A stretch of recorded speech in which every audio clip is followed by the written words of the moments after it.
Today we're going to be talking about Pythagoras, folks. That's right, the Triangle Man himself. This 6th century BCE mathematician made countless strides in mathematics, number theory, and music, while also creating a cultish mathematical society. Pythagoras was born in Samos, Greece, and educated at a young age, traveling with his father and learning geometry, astronomy, and the lute.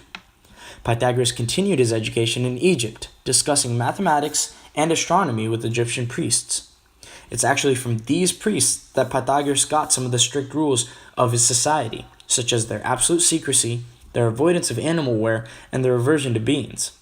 He proceeded to set up a society in Italy dedicated to philosophy, religion, and mathematics. This society set out to act on Pythagoras' personal philosophy that everything in the universe is a relationship between two whole numbers, a ratio. This led to a couple of fruitful discoveries, such as the frequency of harmonies being rational, which set the basis for future Greek modes and early mathematical music theory.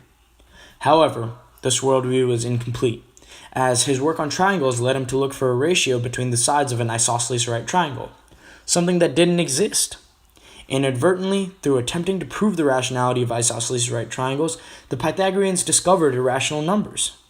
Although his concept of mathematics was relatively primitive to our modern exposure of mathematics, he made massive leaps in the mathematical culture of that time.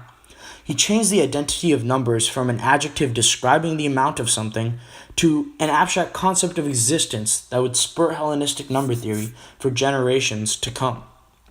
Because of the secrecy and communalism of his society, we don't quite know which mathematical concepts Pythagoras came up with himself and which he got from his fellow mathematical.